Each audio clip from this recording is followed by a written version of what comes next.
Hello everyone, welcome to our YouTube channel SPJS Rampuria Jain College Bikaner. My name is Mukesh Joshi, Assistant Professor, Institute of Management Studies, SPJS Rampuria Jain College Bikaner.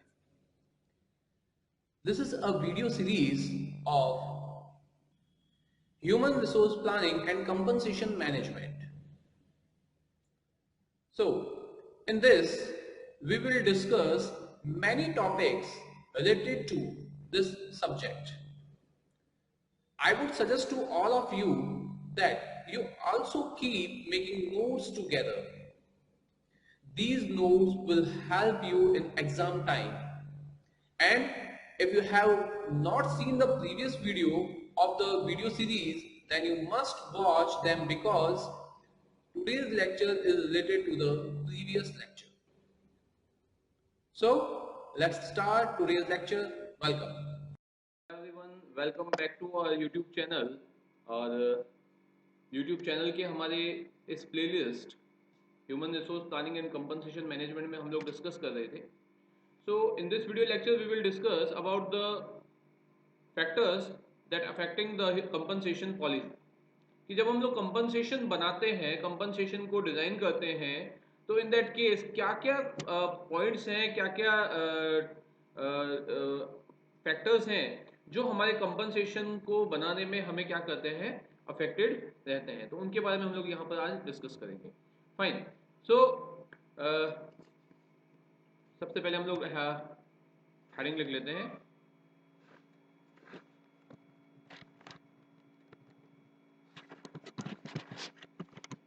Factors affecting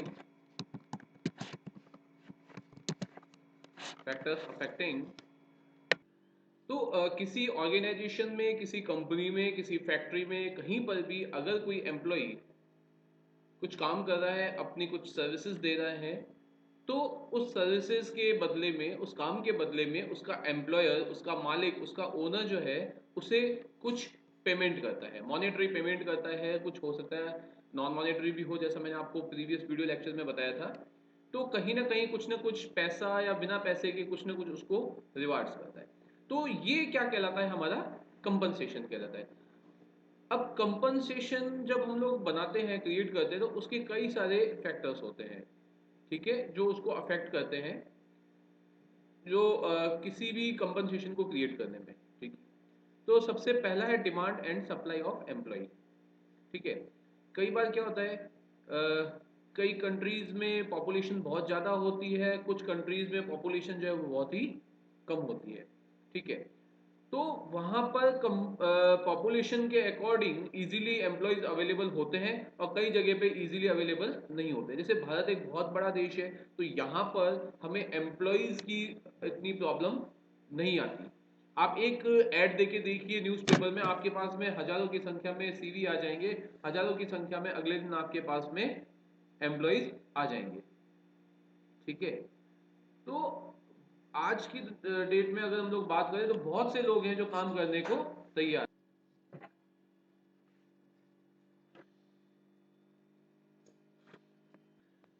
अगर employees ज़्यादा हैं, अगर आपके पास में बहुत से employees easily available हो रहे हैं, तो हो सकता है कि आप कम कंपनसेशन पे भी वो काम में ले सकते हो। ठीक है, लेकिन जहाँ पर जिन कंट्रीज़ में कंपनसेशन की अगर बात करें कि अगर एम्प्लॉयज़ बहुत कम हैं, या सॉरी बहुत ज़्यादा हैं, तो उस केस में आपको कंपनसेशन उसी हिसाब से बढ़ाना पड़ेगा। ठीक है, ठीक है। जैसे मान लीजिए आज एक छोटी सी बात करें हम लोग, आज मार्केट में बहुत ज़्यादा डिमांड है डेटा साइंस की। ठीक है, तो डेटा साइंस इंजीनियर अगर आपको इजीली मिल जा रहे हैं, खूब सारे डेटा साइंस इंजीनियर अगर अवेलेबल हो रहे हैं, तो आप वहाँ पर बार्गेनिंग कर सकते हैं। लेकिन अगर आपने एक ऐड दिया और उस ऐड के बदले में आपके पास में एक या दो ही डेटा साइंस इंजीनियर आए, तो उस केस में आपको उनके अकॉर्डिंग कंपनसेशन को हो सकता है थोड़ा सा बढ़ाना पड़े। क्यों? क्योंकि मार्केट में डेटा साइंस के इंजीनियर्स अवेलेबल नहीं है। क्लियर? फाइन। तो ये एक पहला पॉइंट था हमारा, ये पहला पॉइंट था हमारा, demand and supply of employees. Clear? Now second is ability to pay. Now next is cost of living. ठीक है, एक एरिया का कितनी कॉस्ट आती है वहां पर अगर आप रह रहे हैं तो वो चीज़ कहलाती है cost of living. For example अगर आप मुंबई में रह रहे हैं, ठीक है, तो मुंबई में वहां पर आपकी कॉस्टिंग जो है वो बहुत ज़्यादा आएगी।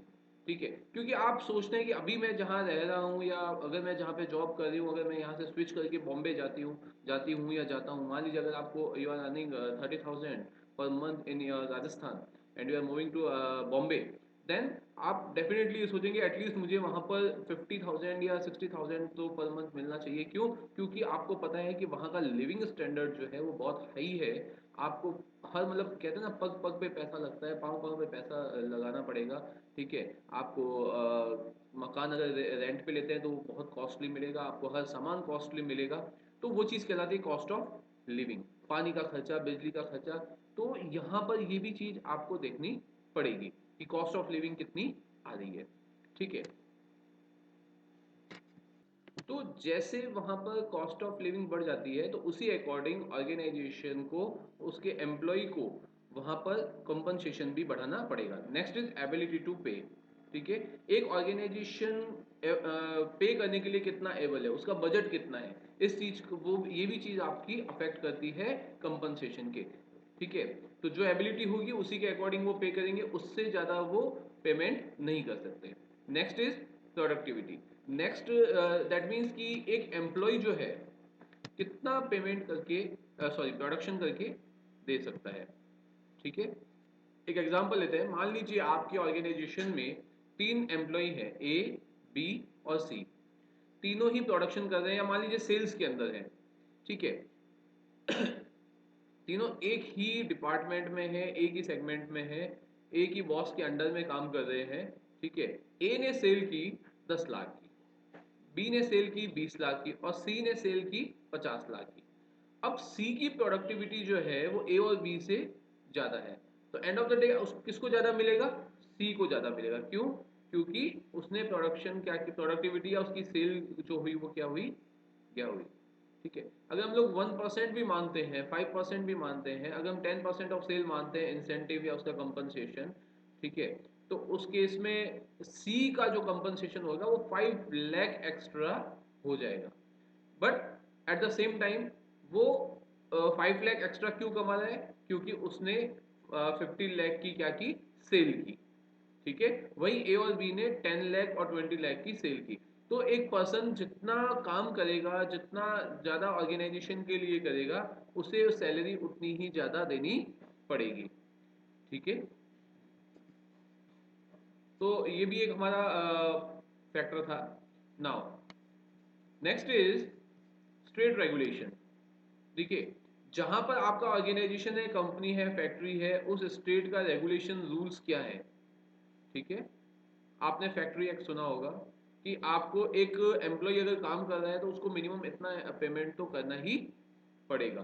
वो जो रूल्स होते हैं वो बॉस के रूल्स अगर मान लीजिए बनाते हैं, उस बॉस को इस स्टेट के रूल्स को लेना पड़ेगा।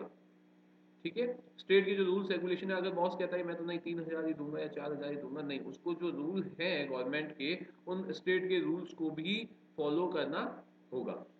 ठीक है, चाहे उसका कॉस्ट ऑफ लिविंग कैसी भी हो, चाहे उसकी एबिलिटी टू पे कैसी भी हो, चाहे वो प्रोडक्टिविटी हो रही हो नहीं हो, बट इतना स्टेट रूल्स के अकॉर्डिंग उसे करना पड़ेगा। Now next is compensation. अगर एक इंडस्ट्री जिसमें आप काम कर रहे हो वैसी ही कोई दूसरी इंडस्ट्री है जहां पर दूसरे एम्प्लॉयज को अगर अच्छा कंपनसेशन मिल रहा है, तो इन दैट केस वहां पर आपको भी अपने एम्प्लॉय को उतना ही कंपनसेशन एटलीस्ट कम से कम तो देना ही पड़ेगा। मान लीजिए आप एक बैग बना रहे हैं, बैग फैक्ट्री है। ठीक है, सेम दूसरी बैग फैक्ट्री है, वहां पर उस एम्प्लॉय को 15,000 पर मंथ पे हो रहा है और आप अपनी ऑर्गेनाइजेशन में सोच रहे हैं 7 या 8,000 पे करूं। नहीं, ऐसा नहीं हो सकता, क्योंकि आपको कंपटीशन में रहना पड़ेगा। ठीक है, तो कंपटीशन में रह के आपको वहां पर उसी के अकॉर्डिंग वहां पर जो सामने वाली आपकी कॉम्पिटिटर पे कर रही है उतना ही पेमेंट आपको भी करना पड़ेगा। ये शायद मैंने कंपनसेशन गलती से लिख दिया है, कंपटीशन होगा यहाँ पर, कंपटीशन। ठीक है,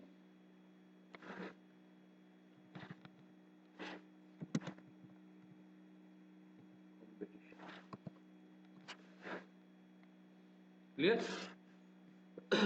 now now next is job requirement. ठीक है, कि जॉब की रिक्वायरमेंट क्या है। ठीक है, देखिए कई बार जॉब जो है वो बहुत ही मुश्किल होता है। ठीक है, तो उसके अकॉर्डिंग उनको बहुत ही ज़्यादा पेमेंट मिलता है। देखिए एग्जांपल देते हैं, जैसे मान लीजिए आपने देखा होगा हॉलीवुड हॉलीवुड मूवीज़ हैं, बॉलीवुड मूवीज़ हैं, उसमें स्टंट मैन होते हैं। ठीक है, वो पूरी मूवी में 2 या 3 स्टंट करते हैं, लेकिन उनका पैकेज जो है वो बहुत ज़्यादा होता है। बॉलीवुड से तो ज़्यादा नहीं हो सकता, सॉरी एक्टर्स एक्ट्रेसेस से ज़्यादा नहीं हो सकता, लेकिन काफ़ी अच्छा पेमेंट उनको मिलता है। क्यों? क्योंकि वो स्टंट कर रहे हैं, उनका जो जॉब जो है वो बहुत ही रिस्की है। ठीक है, उनकी जॉब क्या है, रिस्की है, लेकिन उनके उन्हें सिर्फ एक दिन के ही 20-20 25-25 हज़ार मिल जाते हैं, क्योंकि उनके ऊपर रिस्क क्या है, बहुत ही ज़्यादा है, क्योंकि वो अपनी जान जोखिम में डाल के यहाँ पे। आपने देखा होगा सर्कस, सर्कस होता है, आपने कई बार सर्कस देखा होगा। सर्कस में कई तरीके के आपको एक्टिविटीज़ दिखाई जाती हैं। कुछ एक्टिविटीज़ होती हैं जिसमें वो जो कहते हैं मौत का कुआं, तो मौत के कुएं में जो स्टंटमैन होता है उसकी सैलरी जो है बाकी सभी एक्टर्स से, जो भी रोल प्ले कर रहे हैं या जो अपना शो कर रहे हैं, उन सभी से उनकी सैलरी जो है वो ज़्यादा होगी, कंपनसेशन ज़्यादा होगा। क्यों होगा? क्यों? क्योंकि वो अपनी जान को जोखिम में डालकर आपको शो दिखा रहे हैं। ठीक है, तो दैट मीन्स जॉब जो है वो जॉब की स्किल्स पर, जॉब की रिक्वायरमेंट पर, ठीक है, क्या स्किल्स चाहिए उसके ऊपर भी डिपेंड करता है। तो जितना जॉब में रिस्क ज़्यादा होगा, जितना वहाँ पर स्पेशलाइजेशन ज़्यादा होगा, जितना वहाँ पर काम ज़्यादा होगा, उतना ही उसका कंपनसेशन भी क्या होगा, ज़्यादा होगा। Next is economy. ठीक है, इकोनॉमी जो है वो डिपेंड करती है आपकी कंपनी, सॉरी कंट्री की सिचुएशन पे। ठीक है, अगर आपकी देश की इकोनॉमी बहुत अच्छी है तो वहाँ पर कंपनसेशन भी आपको ज़्यादा मिलेगा। ठीक है, आपने देखा होगा कई लोग जो हैं इंडिया को छोड़कर बाहर कनाडा चले जाते हैं, यूएस चले जाते हैं, लंदन चले जाते हैं, अमेरिका चले जाते हैं, क्योंकि वहाँ इकोनॉमी क्या है, अच्छी है। हमारे इंडिया में भी जैसे मान लीजिए इकोनॉमी अच्छी चल रही है तो सैलरी अच्छी मिलती है। अभी हम लोग अगर कोविड-19 की बात करें तो इस लॉकडाउन में कई लोगों की जॉब्स जो है वो चली गई। ठीक है, देन उसके अलावा जब इंडियन इकोनॉमी थोड़ी नीचे आई तो उस केस में कई कंपनीज ने अपने एम्प्लॉयज़ को निकालना भी शुरू कर दिया, और कई कंपनीज ने अपनी एम्प्लॉयज़ की सैलरी को जो है वो हाफ या 70% पे भी ले आए। तो ये भी डिपेंड करता है आपकी देश की इकोनॉमी। ठीक है, नेक्स्ट इज लेबर मार्केट। ठीक है, लेबर मार्केट दैट मीन्स ये कोई लेबर मार्केट नहीं है जहाँ पे लेबर मिलती है। ठीक है, तो लेबर मार्केट कोई ऐसी जगह नहीं है जहाँ पे लेबर मिलती है। लेबर मार्केट से मतलब है कि जैसे हम लोग लेबर यूनियन की बात करें तो एक लेबर मार्केट के अंदर आती है। फॉर एग्जांपल मान लीजिए किसी फैक्ट्री के अंदर कहीं पर अगर 10,000 लोग काम कर रहे हैं और वो सारे के सारे लोग जो हैं वो अगर स्ट्राइक पे चले जाएं तो वहाँ पर उस ऑर्गेनाइजेशन को, उस कंपनी को क्या होगा, फैक्ट्री को बहुत नुकसान होगा। तो कई बार लेबर यूनियंस जो हैं, ये लेबर लेबर पूरा मार्केट जो है ये भी अपने हिसाब से कंपनसेशन को एडजस्ट करवाता है। ठीक है, तो सेम आपके इकोनॉमी की तरह ही है। मान लीजिए इकोनॉमिक कंट्री की अच्छी है तो उस केस में ये कंपनी से रिक्वेस्ट करते हैं। ठीक है, now next is job evolution and performance appraisal. ये भी बहुत इंपॉर्टेंट है। कई बार क्या होता है कि मान लीजिए आप जॉब कर रहे हैं, ठीक है, आपकी जॉब 10,000 में लगी। अब आप क्या सोचेंगे, अगर आप 10 साल तक वहाँ पर काम कर रहे हैं कंटिन्यूस, तो आप यही सोचेंगे कि वहाँ पर मुझे इंक्रीमेंट मिलेगा। ऐसा नहीं कि आप हमेशा ये सोचेंगे अब मैं 10,000 में लगा यहाँ पर जॉब में और मुझे हमेशा ज़िंदगी भर जो है वो 10,000 लगेंगे। आप हमेशा कुछ तो सोचेंगे कि 5 साल बाद में मेरी सैलरी जो है वो एटलीस्ट इतनी बढ़ जानी चाहिए। तो ये चीज़ होती है job evolution and performance appraisal. ठीक है, अगर मान लीजिए आपकी जॉब जो है वो सामने वाले को पसंद आती है तो वो आपकी जॉब को रखने के लिए, आपको रखने के लिए, आपको टिका के रखने के लिए वो कई तरीके से आपको प्रमोशन देगा, आपको बोनस देगा, आपको कहीं ना कहीं कोई रिवार्ड्स देगा। ठीक है, so this is also one of the most important factors which affect the compensation management. Clear? Now next is